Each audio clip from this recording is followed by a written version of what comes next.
नमस्कार। आज हम एक ऐसे विषय पर बात कर रहे हैं जो मतलब काफी लोगों को सोचने पर मजबूर करता है।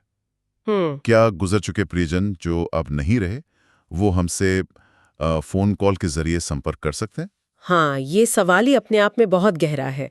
और हमारे पास जो जानकारी है उसमें कुछ सच्ची घटनाएं हैं, कुछ मनोवैज्ञानिक पहलू हैं और हाँ, कुछ आध्यात्मिक बातें भी हैं। बिल्कुल। तो आज कोशिश यही रहेगी कि इस पूरे रहस्यमयी और काफी इमोशनल से अनुभव के अलग-अलग साइड्स को समझें। चलिए देखते हैं। तो जो जानकारी मिली है वो बताती है कि कुछ लोगों ने सच में ऐसे कॉल्स रिसीव किए हैं जिनके अपने अब इस दुनिया में नहीं हैं। जैसे दिल्ली के आदित्य शर्मा की एक कहानी है। उनकी माँ के गुजरने के कुछ ही दिन बाद देर रात उनके फोन पर माँ के नाम से कॉल आया। ओह, और दूसरी तरफ माँ की बहुत धीमी सी दिलासा देती हुई आवाज थी, जैसे कुछ समझा रही हो, हौसला दे रही हो। और सबसे अजीब बात क्या थी इसमें? सबसे अजीब बात ये कि बाद में जब कॉल लॉग चेक किया तो उस कॉल का कोई रिकॉर्ड ही नहीं था। वैनिश्ड। बाप रे। हाँ, और ये कोई अकेला मामला नहीं है। जैसा आपने कहा, मुंबई की सायरा खान का भी जिक्र है। हाँ, सायरा खान। उन्हें अपने दिवंगत मंगेतर, जिनकी डेथ हो गई थी, उनके नाम से कॉल आया और फोन पर सिर्फ उनका पसंदीदा गाना बज रहा था और कुछ नहीं। सिर्फ गाना? हाँ, और बिल्कुल आदित्य वाले केस की तरह यहाँ भी कॉल लॉग में कुछ नहीं मिला, जीरो रिकॉर्ड। कमाल है। ये कोई आम तकनीकी गड़बड़ जैसा तो नहीं लगता है ना? क्योंकि अगर गड़बड़ होती तो कम से कम मिस्ड कॉल या कुछ तो दिखता। सही कहा। यहीं से मामला थोड़ा और पेचीदा और रहस्यमयी हो जाता है।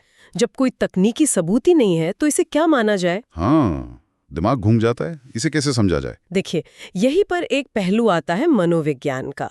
हमारे स्रोतों में एक clinical psychologist doctor Meenal Verma का जिक्र है। अच्छा। वो क्या कहती हैं? उनका कहना है कि जब हम किसी अपने को खोते हैं तो वो जो गहरा सदमा और दुख होता है ना, उस हालत में हमारा दिमाग कभी-कभी ऐसी आवाजें या एहसास खुद पैदा कर लेता है। खुद पैदा कर लेता है। हाँ, इसे ऑडिटरी हेलुसिनेशन या सुनने का भ्रम कहते हैं। ये असल में दुख से उभरने की जो प्रक्रिया होती है ना, उसका हिस्सा हो सकता है। दिमाग कोप करने की कोशिश कर रहा होता है। हाँ, ये ऑडिटरी हेलुसिनेशन वाली बात कुछ हद तक समझ आती है। इतने गहरे दुख में शायद ऐसा हो सकता है। बिल्कुल। लेकिन जो स्रोतों में कॉल लॉग वाली बात है वो फिर कैसे समझाएं? अगर ये सिर्फ दिमाग का वहम है तो फोन पर सच में कॉल का आना, नाम दिखना और फिर कॉल लॉग से गायब हो जाना, ये दोनों बातें मेल नहीं खाती है ना? हाँ, बिल्कुल सही सवाल, एकदम पते की बात कही आपने। और यहीं पर ये मामला थोड़ा विज्ञान के दायरे से बाहर निकलकर दूसरी मान्यताओं की तरफ जाता दिखता है। जैसे कुछ दस्तावेजों में गरुड़ पुराण का हवाला दिया गया है। उसके अनुसार मृत्यु के तुरंत बाद पहले कुछ दिन, शायद 13 दिन तक, आत्मा की जो ऊर्जा होती है वो अपने प्रियजनों के आसपास ही रहती है। अच्छा। और ये माना जाता है कि वो आत्मा किसी न किसी तरह से संपर्क साधने की कोशिश कर सकती है। शायद ये फोन कॉल उसी कोशिश का एक तरीका हो। दिलचस्प। ये तो हुई हमारी आध्यात्मिक मान्यताओं की बात। क्या विदेशों में भी कुछ ऐसा ही सोचते हैं? हाँ, बिल्कुल। पश्चिमी देशों में एक कॉन्सेप्ट है इलेक्ट्रॉनिक वॉइस फेनोमेनन, जिसे शॉर्ट में ईवीपी कहते हैं। ईवीपी, ये क्या है? ये वो धारणा है जहां माना जाता है कि आत्माएं इलेक्ट्रॉनिक डिवाइसेस जैसे कि फोन, रिकॉर्डर, टीवी, इनके जरिए अपनी आवाज या कोई संदेश भेज सकती हैं। अच्छा। हाँ, और अक्सर ये कहा जाता है कि ये आवाजें सीधे कानों से सुनाई नहीं देती, बल्कि जब आप रिकॉर्डिंग करते हैं तो जो बैकग्राउंड नॉइज होता है ना, जिसे व्हाइट नॉइज कहते हैं, उसमें ये आवाजें पकड़ी जाती हैं। अरे हाँ, स्रोतों में अमेरिका की एक घटना का भी जिक्र था, शायद 1988 की द नाइट लाइन कॉल। हाँ, वो काफी मशहूर किस्सा है। एक रेडियो शो प्रोड्यूसर को देर रात कॉल आया। नंबर देखा तो एक ऐसी महिला का था जिसकी मौत हो चुकी थी। सच में? और आवाज बड़ी धीमी और परेशान सी थी। कह रही थी, मैं ठंडी हूँ, अंधेरे में हूँ, मुझे सुनो, ऐसा कुछ। ओह गॉड। और जब बाद में पता किया तो वो नंबर वाकई उस महिला का था जो 2 साल पहले मर चुकी थी।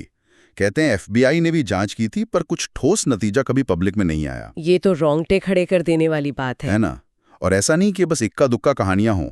एक स्रोत है बॉर्डरलेस वॉइस, उन्होंने एक ऑनलाइन पोल किया था। अच्छा, पोल में क्या निकला? उसमें हजारों लोगों ने हिस्सा लिया और कई लोगों ने बिल्कुल ऐसे ही अनुभव शेयर किए। किसी को अपनी स्वर्गीय दादी के नंबर से कॉल आया तो किसी को अपने गुजर चुके पति के नंबर से।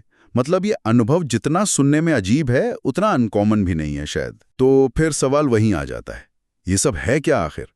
क्या ये बहुत ज़्यादा इमोशनल एनर्जी है, जैसे गहरा दुख या प्यार, जो किसी तरह टेक्नोलॉजी पर असर डाल रही है?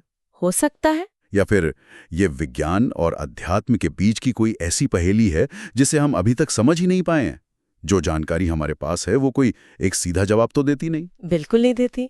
इन स्रोतों से जो बात सामने आती है वो यही है कि ये जो घटनाएं हैं ये कहीं ना कहीं व्यक्तिगत अनुभव, वैज्ञानिक संदेह और आध्यात्मिक विश्वास के बीच में झूलती हैं।